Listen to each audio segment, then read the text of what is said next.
The music stopped the moment he entered.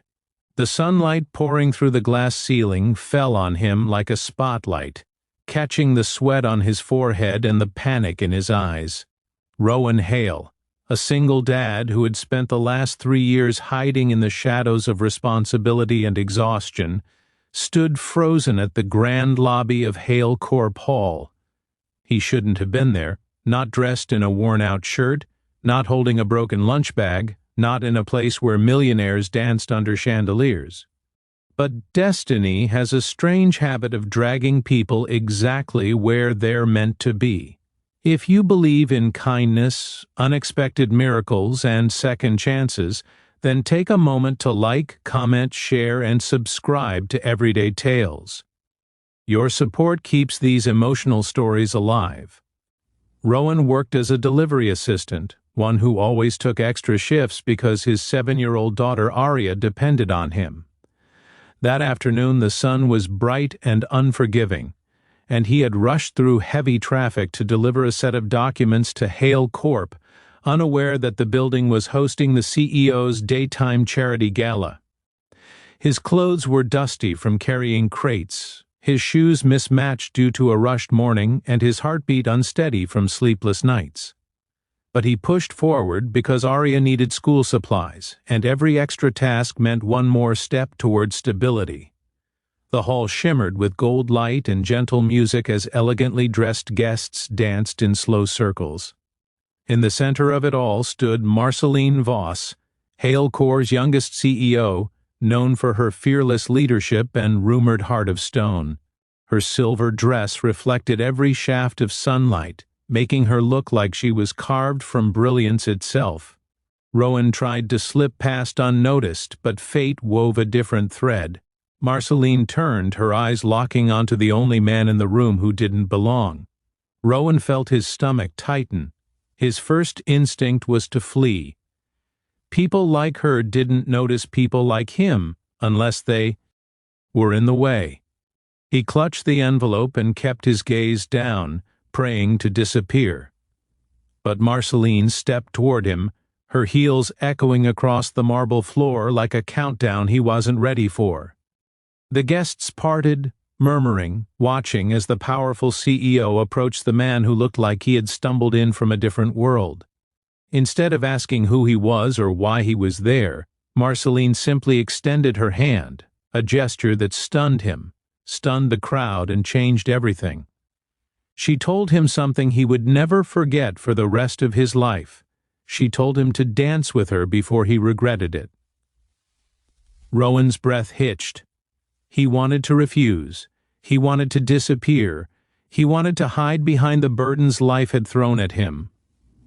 But something in her eyes, soft, searching, almost pleading, felt painfully familiar.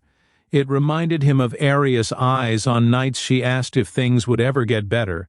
And just like he could never say no to his daughter, he couldn't say no to this moment.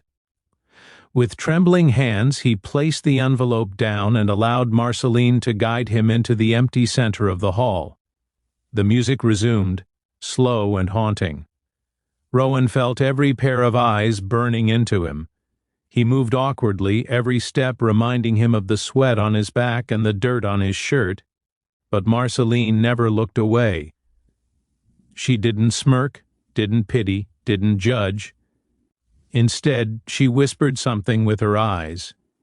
That he was allowed to be here, that he was allowed to feel something again, that he was more than the weight he carried.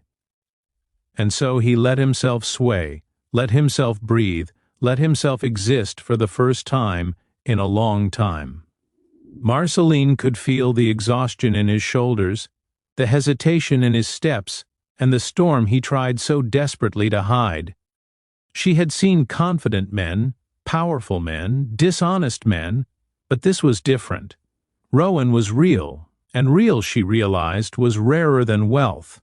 As they danced, the sunlight shifted, casting warm beams around them, like a curtain of gold. Rowan's heartbeat slowed. For one fragile moment, life didn't feel so heavy. He had spent years holding the world on his back, and for the first time, someone else seemed willing to hold even a piece of it with him. When the music faded, Rowan stepped back, ready to slip away unnoticed again. But Marceline stopped him. She held his wrist gently, her eyes glistening with something she had hidden from the world for years: loneliness, the kind only the strongest people carry.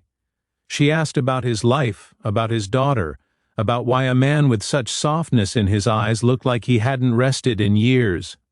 Rowan told her everything, not with words, but with the way his shoulders dropped and his face softened. She understood.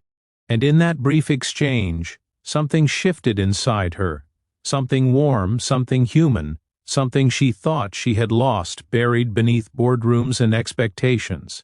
The guests watched in disbelief as the CEO walked Rowan out of the hall personally. Outside, the bright day lit the city streets, and Rowan finally picked up the documents he came to deliver. He apologized for disrupting the event and prepared to leave. But Marceline didn't let him go. She offered help, not as a CEO, but as someone who knew what it meant to carry too much alone. She promised to make things easier for him and his daughter, not out of pity, but out of deep respect for the man who dared to stand tall even when life kept pushing him down.